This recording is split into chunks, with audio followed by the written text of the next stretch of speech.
Hello, it's Elizabeth, the director of the East Bay Center for Anxiety. How you doing? This is our fourth video for you for the holidays on ways to manage anxiety.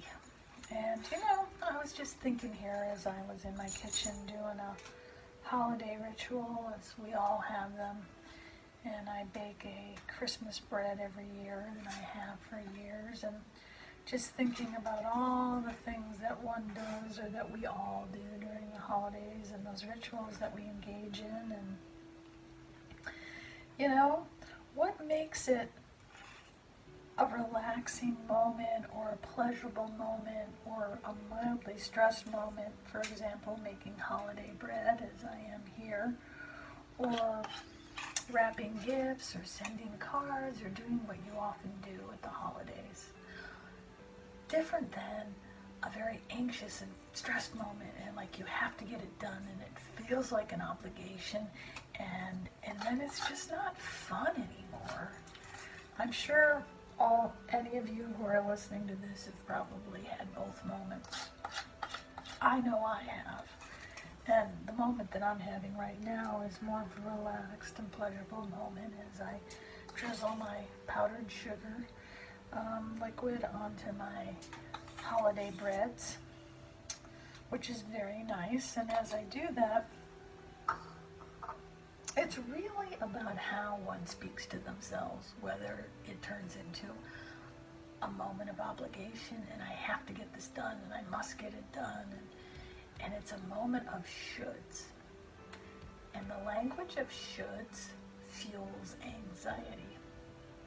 So this holiday, I offer this to you, of shifting your shoulds, not shooting yourself in the foot, if you will.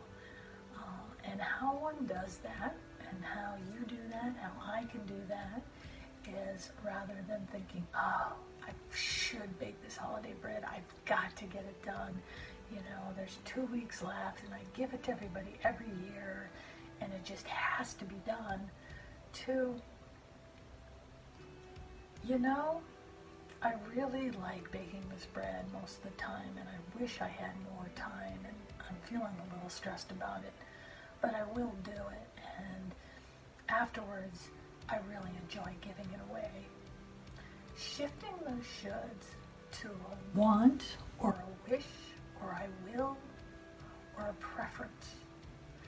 I prefer if I didn't have so many things to do on the holidays.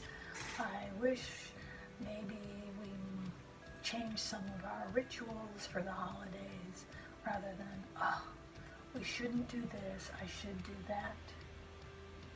Shoulds just often get in the way because they are an obligation, or they're a moral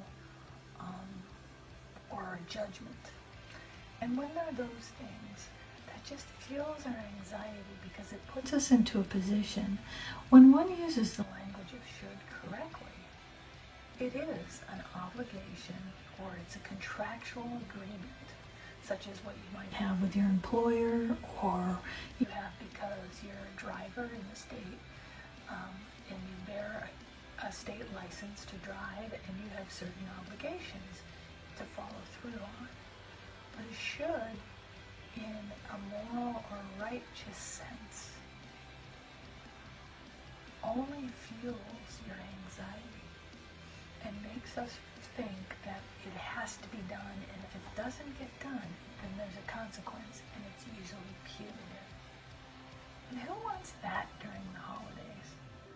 Why do we want to do things and get all wrapped up in the have-tos and the musts and the ought-tos and the shoulds, and think that if they don't, or have some sort of feeling that if it doesn't get done, something really awful is going to happen? This is a time of joy and connection.